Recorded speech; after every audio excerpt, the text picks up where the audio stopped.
Uma cidade fascinante. É assim que eu consigo descrever Berlim em uma frase curta. Uma cidade que passou por guerras, foi dividida em duas e renasceu das cinzas, literalmente, para se tornar uma das mais vibrantes capitais europeias do nosso tempo. Em Berlim, a gente consegue caminhar pela história. Mais de 30 anos depois da queda do muro e quase 80 anos após o fim da Segunda Guerra Mundial, essa história continua muito viva.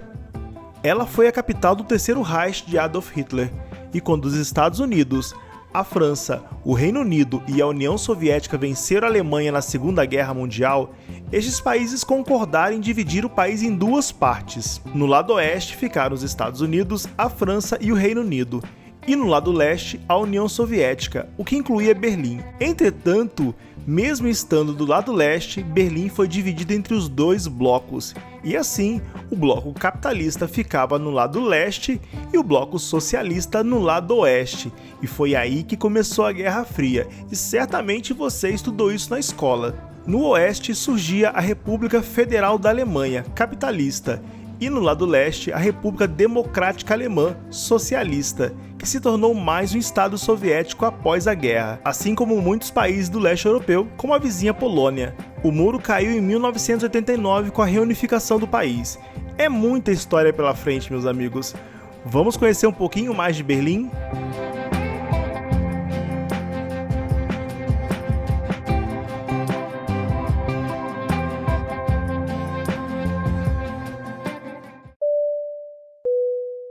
E é isso. E a gente começa o nosso roteiro aqui em Berlim, indo direto para o cartão postal principal da cidade, o inabalável, inatingível Portão de Brandemburgo, que está bem aqui na frente. Chegando aqui pela parte de trás do Portão de Brandemburgo, vamos atravessar para mostrar de frente para você esse cartão postal, principal cartão postal aqui de Berlim.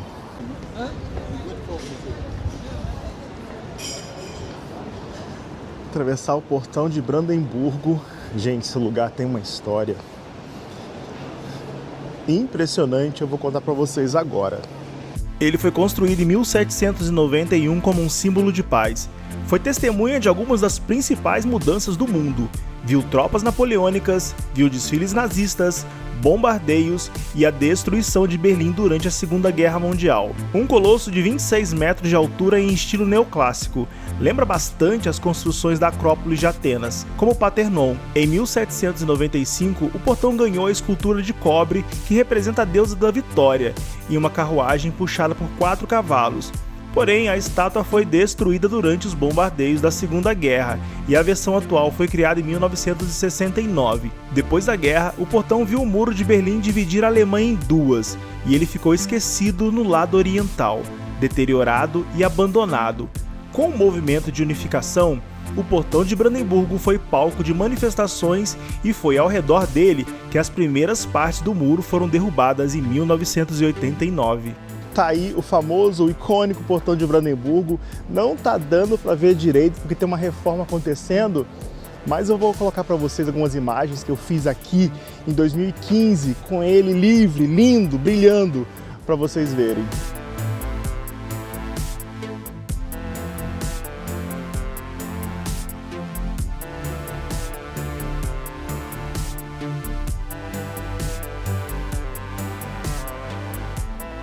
Agora eu vou atravessar de novo pelo Portão de Brandemburgo, que eu vou aqui do lado, onde existe um lugar que é muito importante para a história dos nossos tempos e muito representativo aqui em Berlim também, o Memorial do Holocausto de Berlim.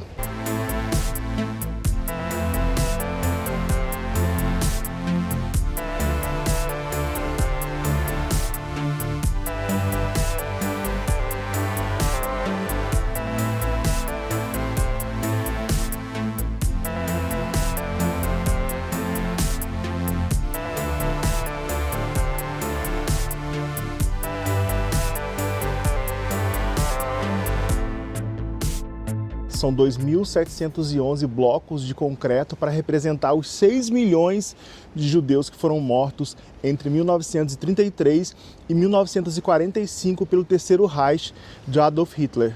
E a gente olha assim, parecem túmulos para representar um grande cemitério. E aí quando você começa a andar por aqui, como eles têm diferentes tamanhos e a topografia do lugar é um pouco ondulada também, isso tudo é para gerar um desconforto na gente. Você sente um pouco de claustrofobia aqui dentro, mas é um lugar necessário para a gente entender o que aconteceu e fazer com que isso não se repita nunca mais. O memorial fica aqui pertinho do portão de Brandemburgo, a entrada é gratuita.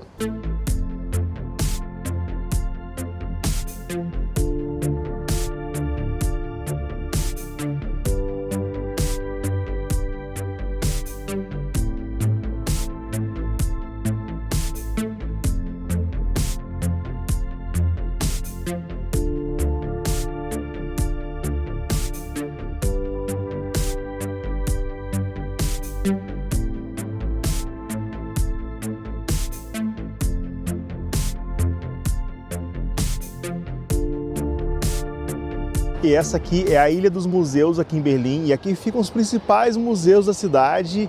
E aqui atrás, a Berlin Dom, que é a Catedral de Berlim, um dos prédios mais impressionantes que a gente vai ver aqui nessa parte da cidade.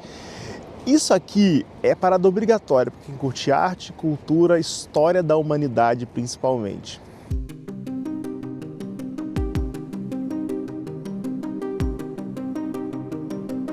A Catedral de Berlim começou a ser construída em 1894, onde já existia desde 1747 uma pequena igreja que ficava exatamente em frente ao então Palácio Imperial. E por conta da proximidade com o palácio, a catedral se tornou a principal igreja da dinastia da época.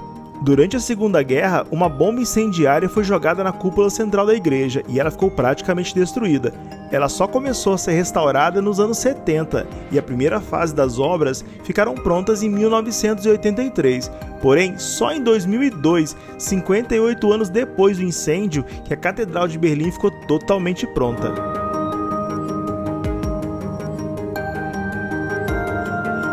E foi aqui, onde hoje é a Ilha dos Museus, que surgiu o primeiro povoado que anos depois deu origem a Berlim.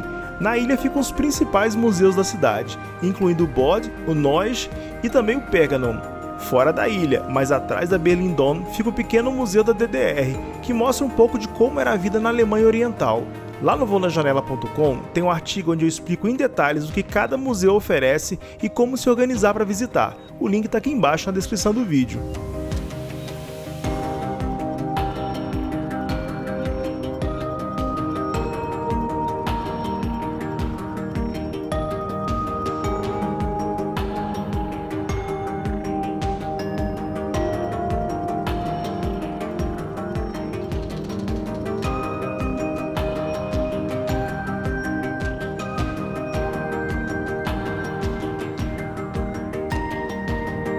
E essa aqui atrás de mim é a Torre de TV de Berlim, que fica na Alexanderplatz, que era o coração da antiga Alemanha Oriental. A torre foi construída pelos soviéticos em 1969, tem 362 metros de altura e pode ser vista a 42 quilômetros de distância daqui. Lá em cima tem um mirante muito bacana. Hoje eu não vou subir porque o tempo está meio estranho, meio chuvoso. O legal é subir com sol. Se o sol aparecer nos próximos dias, eu subo para mostrar para vocês como é a vista da torre de TV. Olha aqui na frente um Trabant, que era aqueles carrinhos produzidos aqui na Alemanha Oriental durante a época dos soviéticos. É nos símbolos aqui da Alemanha Oriental. Muito bonitinho esse carrinho, gente. Olha isso.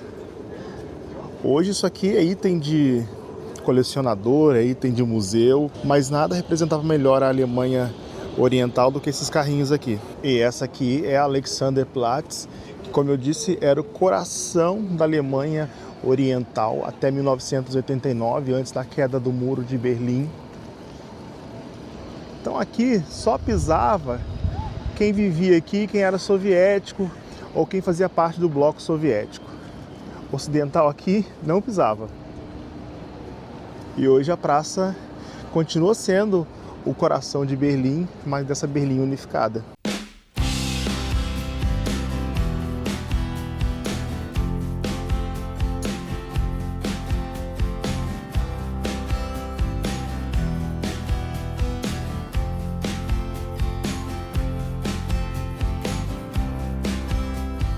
Esse aqui na frente é o World Clock, um relógio também construído pelos soviéticos nos anos 60. E Esse relógio é o seguinte, ele mostra aqui a hora de todos os lugares do mundo, incluindo, logicamente, Brasil, Rio, Brasília e São Paulo. Olha aqui. Fica bem aqui também na Alexanderplatz. E aí, gente, é o seguinte, aqui na Alexanderplatz, como era o coração de Berlim Oriental, a gente observa, olhando para os lados, esses edifícios aqui de arquitetura soviética. Claro, hoje já tem prédios mais modernos, prédios mais atuais, só que ela é cercada ainda por muitos prédios antigos da época soviética. Então, não fossem as marcas capitalistas, parece que a gente ainda está um pouco na Alemanha Oriental.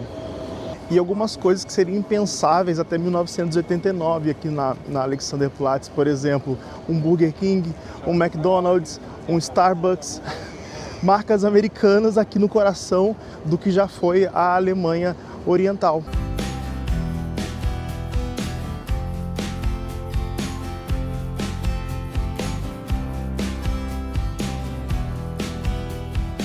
E depois de muito andar por Berlim, eu sentia que estava precisando fazer uma pausa para um café e talvez um docinho. Estes aqui são os donuts mais famosos e mais fresquinhos de Berlim, e alguns têm nomes de personalidades. E eu peguei o Bruno Mars, olha isso, e um cappuccino. Imagina só, no meio da Alexanderplatz, coração da Berlim Oriental, comendo um docinho americano. Ok, Fabrício, os donuts não foram inventados nos Estados Unidos, mas sim na Holanda, porém ficaram famosos lá entre os americanos, então tá valendo a referência.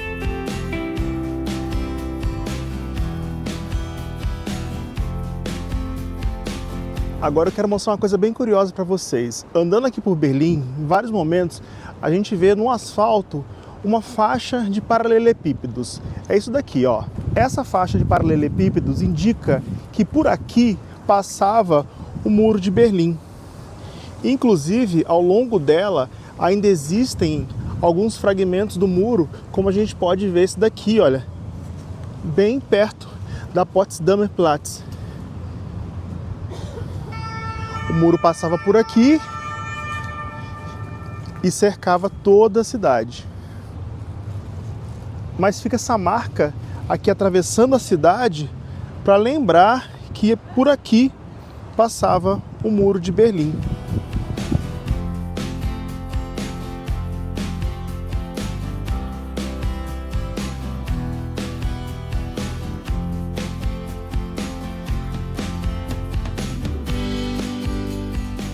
E esse prédio aqui atrás de mim é o Reichstag, o prédio do parlamento alemão, que foi parcialmente destruído durante a Segunda Guerra. A cúpula lá atrás foi reconstruída anos depois em vidro e aço. Hoje dá para visitar, só agendar com uma certa antecedência, porque na hora você não vai encontrar a entrada mesmo.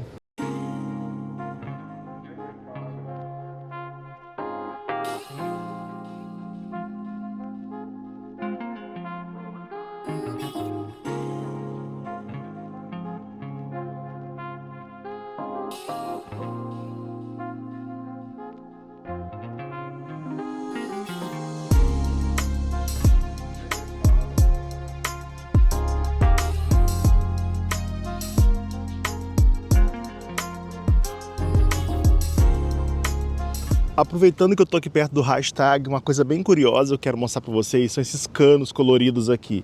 Isso aqui está espalhado pela cidade inteira. Qualquer lugar de Berlim que você passar, vocês vão ver esses canos coloridos. Por que isso? Esses canos são de drenagem de água, porque Berlim está localizado em cima de um lençol freático muito grande e a água em abundância é perigosa para os prédios. Os prédios podem simplesmente afundar no solo por conta dessa água em abundância. Então, é muito comum você andar por Berlim e ver esses canos coloridos por todos os lugares, que é justamente para ajudar a drenar toda essa água que está aqui embaixo.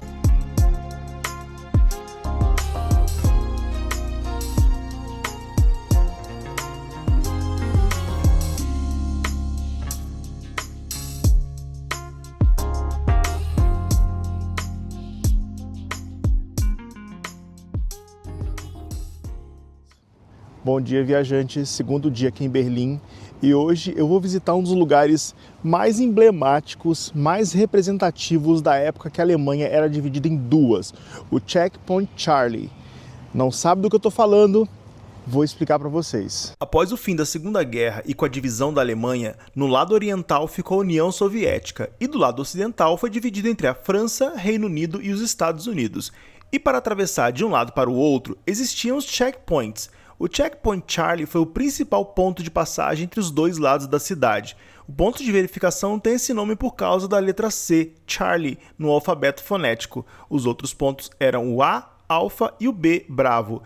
O posto era controlado pelos Estados Unidos e foi o mais movimentado de todos. E com a queda do Muro de Berlim em 9 de novembro de 1989, o Checkpoint Charlie foi aberto para quem quisesse passar de um lado para o outro e totalmente removido em junho de 1990. Hoje, no lugar que existiu o Checkpoint Charlie, foi colocada uma réplica da primeira cabine, exatamente como era o cruzamento das ruas Friedrichstraßen, Zimmerstraßen e Mollstraßen.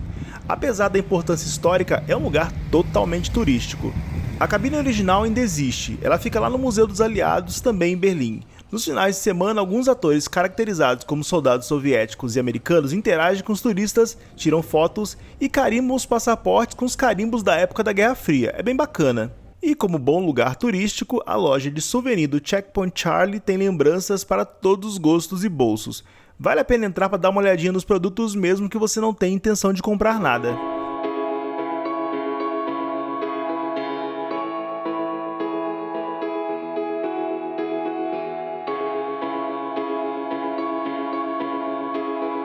E um dos itens mais vendidos da loja são esses fragmentos do Muro de Berlim.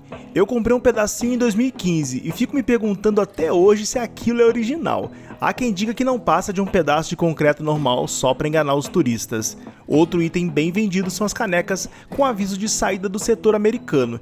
E a placa com letras garrafais fica do lado de fora da loja. Um aviso claro para quem estivesse saindo do setor americano, sair por sua própria conta e risco.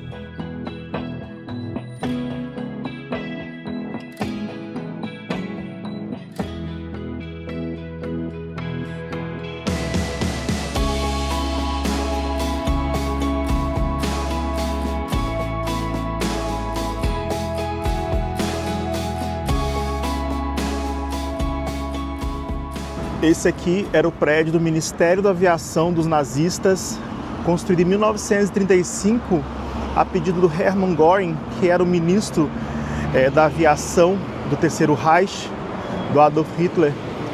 E o prédio está intacto aqui até hoje. E a gente anda por aqui e fica pensando em quantas atrocidades da Segunda Guerra não foram planejadas por trás dessas paredes, né, gente?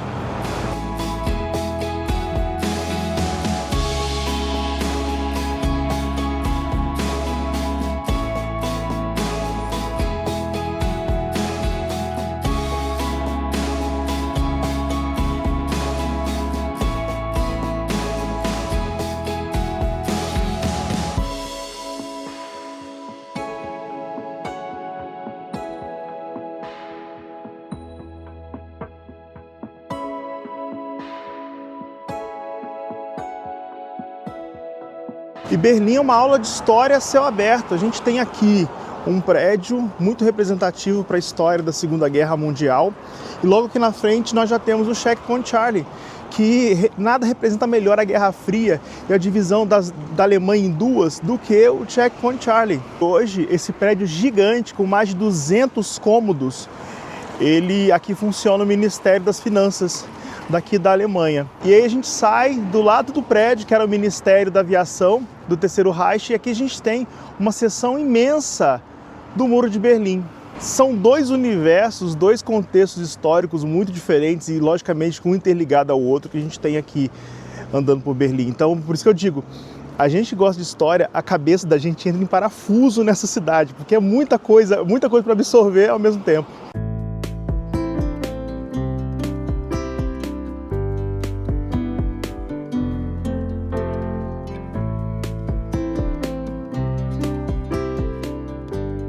Esse aqui é um museu ao ar livre, é o Topography, aqui perto da Checkpoint Charlie. E é muito louco porque você tem de um lado o muro, resquícios do muro, e do outro lado você tem aqui embaixo restos de edifícios nazistas, né? Inclusive, tem restos da sede da Gestapo aqui embaixo, né? Tudo isso aqui foi bombardeado em 1945, quando os soviéticos chegaram aqui e tomaram Berlim. E o que sobrou está aqui preservado para que a gente possa visitar. A Gestapo era a polícia do Hitler e uma das principais atribuições deles, para não dizer a principal, era caçar os judeus aqui na Alemanha para enviar para os campos de concentração nazistas. Olha só, aqui era o quartel-general da Gestapo, né, a polícia do Hitler. As ruínas estão aqui embaixo. Vou dar a volta para mostrar um pouquinho melhor para vocês. Mas ficava bem aqui. Importante dizer que para visitar esse lugar aqui não paga nada, a entrada é gratuita.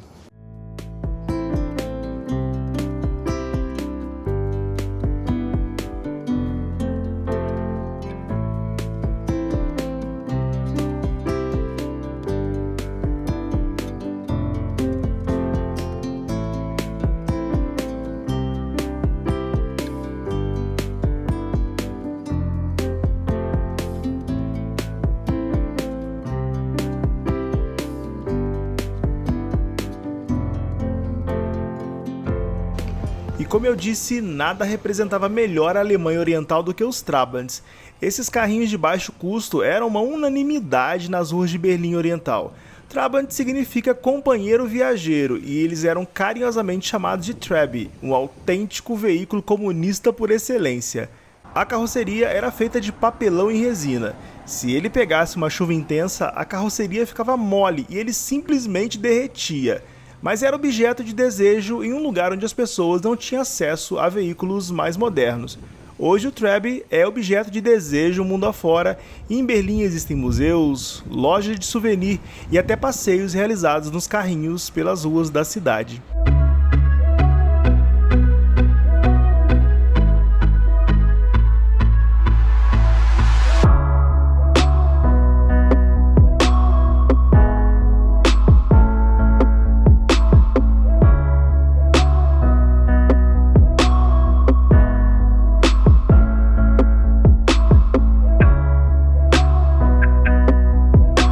E esse vídeo está sendo gravado em novembro de 2023. Para quem pergunta a data, eu sempre coloco a data aqui embaixo, mas para deixar claro, está sendo gravado em novembro de 2023, durante o outono aqui na Alemanha. E para quem pergunta como é o outono aqui na Alemanha, é assim, ó, lindo, dourado. Isso é muito lindo, gente.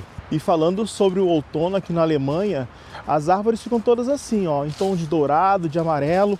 O chão fica assim coberto de folhas.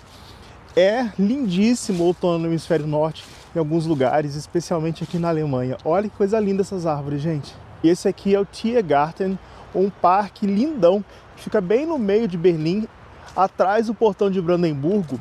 E aqui na frente tem mais um daqueles ícones de Berlim, lindíssimos, que eu quero mostrar para vocês. Tá bem aqui na frente. A Siegesheilen, ou Coluna da Vitória, foi construída para comemorar a vitória da Prússia sobre a Dinamarca na Guerra Prússia-Dinamarca de 1864. Uma curiosidade é que originalmente a coluna ficava em frente ao Reichstag, mas os nazistas a moveram para uma rotatória no meio do Tiergarten e ainda aumentaram ela em 7,5 metros, chegando a 67 metros de altura. No topo fica a estátua de bronze da deusa romana da Vitória, que tem mais de 8 metros de altura e pesa 35 toneladas.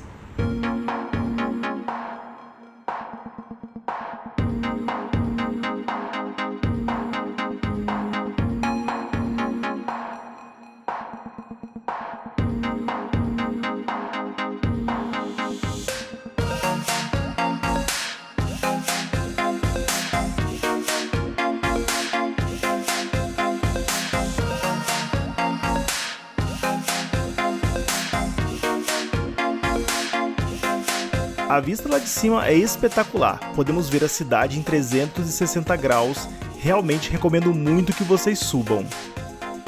Durante a guerra, a coluna não sofreu grandes danos, mas ainda conserva algumas marcas de estilhaços de bombas que explodiram ao seu redor.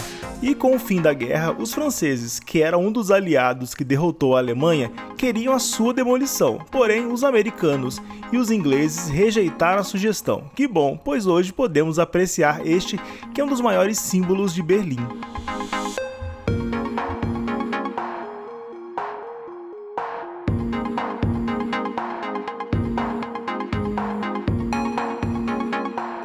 Ó, Olha, é alto, é cansativo, a escada é bastante estreita, estou até um pouco pálido, mas a vista é sensacional.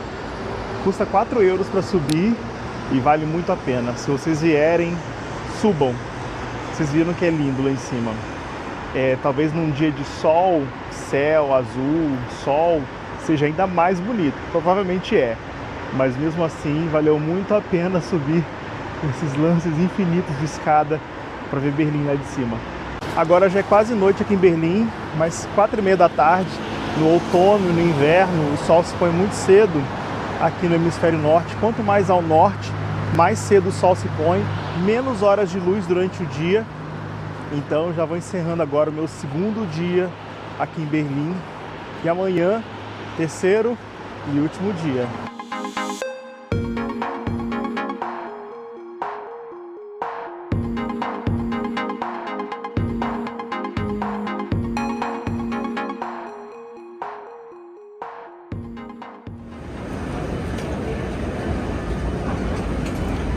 O meu terceiro dia começou na Hauptbahnhof, a estação central de trens de Berlim.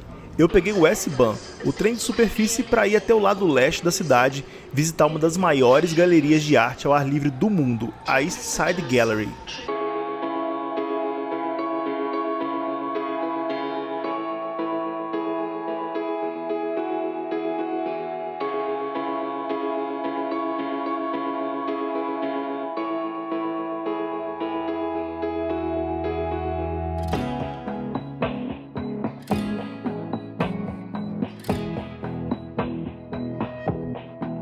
Essa aqui é a estação Warschauer Straße.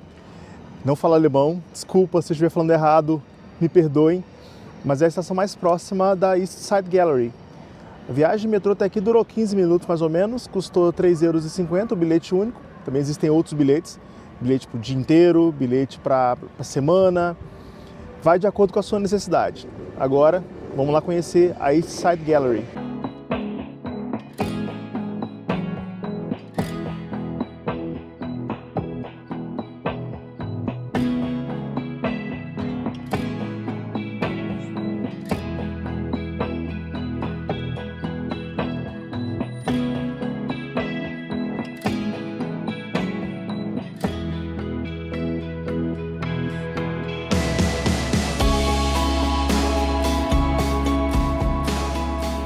A galeria surgiu organicamente em 1990, apenas 4 meses após a reunificação da Alemanha, em uma seção de mais de 1.300 metros do Muro de Berlim. Na época, artistas locais começaram a pintar os seus murais no muro e nascia assim a East Side Gallery. Desde 2019, algumas obras mais importantes vêm sendo restauradas. Isso causou um certo desconforto e uma polêmica, pois muitos artistas se recusaram a permitir que suas obras fossem retocadas. Arte de rua é arte de rua, sujeita às condições do clima. E é aqui que estão alguns grafites bem famosos, como o Beijo Comunista e o Test the Rest, com o antigo Trabant derrubando o muro. E é justamente esse tipo de arte de protesto que ilustra grande parte da galeria. E na época, no começo dos anos 90, ajudaram a documentar as mudanças vividas na Alemanha e principalmente na cidade após a queda do muro.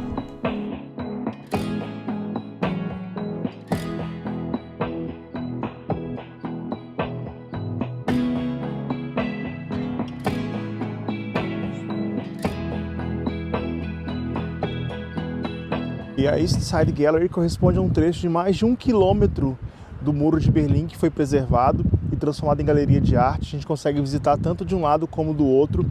Quando eu vim aqui pela primeira vez, em 2015, existiam algumas obras que já não existem mais.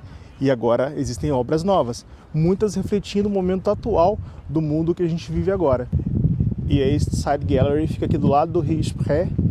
É curioso que, novamente, comparando com a primeira vez que eu estive aqui, esses prédios novos aqui na frente não existiam. Então toda essa área aqui correspondia à área do East Side Gallery. Esse prédio surgiu aqui no meio, talvez surjam outros prédios mais. Aquele outro ali no fundão também não existia. Ali, onde tem aquele prédio, ficava uma cabine de vigilância que até 2015 ela estava preservada, hoje ela já não existe mais. Então, essa nova Berlim vem engolindo muito do que foi preservado aqui na East Side Gallery. E olha só uma coisa interessante, existia o muro, só que existia também uma zona de exclusão antes e depois do muro, uma zona de segurança mesmo, porque não era só o muro que era a única separação entre as duas Alemanhas. E nessa zona de exclusão também existiam outros muros, como este pedaço também remanescente aqui. Então, às vezes a gente pensa, mas é só um muro e não era tão alto assim, 3 metros. Mas, gente, tinha todo um aparato de segurança de um lado e do outro para evitar com que as pessoas atravessassem entre Berlim Oriental e Berlim Ocidental.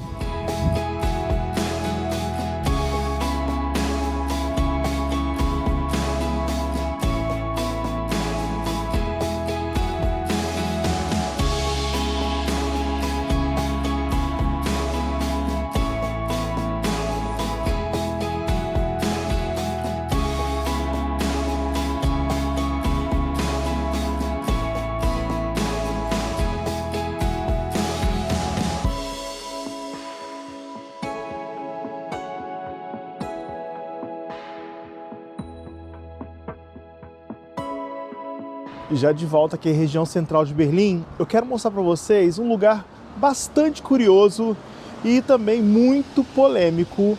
Vocês vão entender já já por quê. Vamos entrar aqui nessa estação, porque aqui tem uma das maiores curiosidades do fim do Terceiro Reich, de Adolf Hitler e do pós-guerra.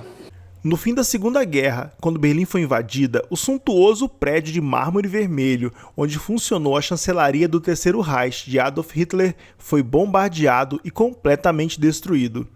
O que pouca gente sabe é que o mármore vermelho do Hitler foi usado na reconstrução da estação Mohrenstraße do metrô. A chancelaria era toda revestida com este mármore vermelho por dentro e por fora. O uso do mármore vermelho na estação sempre gerou controvérsias, mas vamos entender que no pós-guerra faltavam materiais de construção, tudo tinha que ser reaproveitado. E o que muita gente também não sabe é que muito do aço de armamentos e construções nazistas também foram usados na reconstrução de Berlim. Vou dizer para vocês, a sensação de estar rodeado por este mármore é muito estranha, parece um mausoléu. Bom, gente, agora é o seguinte, estando em Berlim, tem que comer o Currywurst, ou Currywurst, depende muito da pronúncia. Eu não sei pronunciar alemão mesmo, então vai o Currywurst, que é a comida de rua principal aqui de Berlim.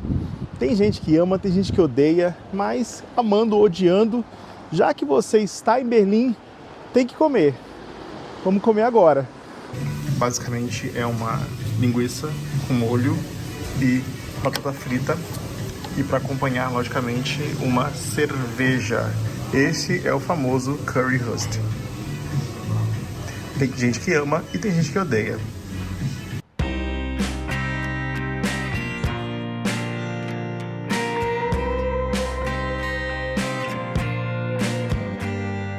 E para ajudar a organizar a sua viagem, lá no Vou na Janela tem vários posts sobre Berlim e sobre outras cidades da Alemanha, o que fazer em Berlim, onde se hospedar, como ir do aeroporto até o centro da cidade, como usar o metrô de Berlim. Também tem outros vídeos que eu gravei em Munique, em Füssen, em Lindau. Todos os links estão aqui embaixo na descrição. Bom, gente, esse foi o meu roteiro aqui em Berlim, uma cidade que eu adoro. Minha segunda vez aqui. Espero que vocês tenham gostado. Deixe seu like, é muito importante para o Vou na Janela. Siga o canal caso ainda não sigam. E até o próximo vídeo.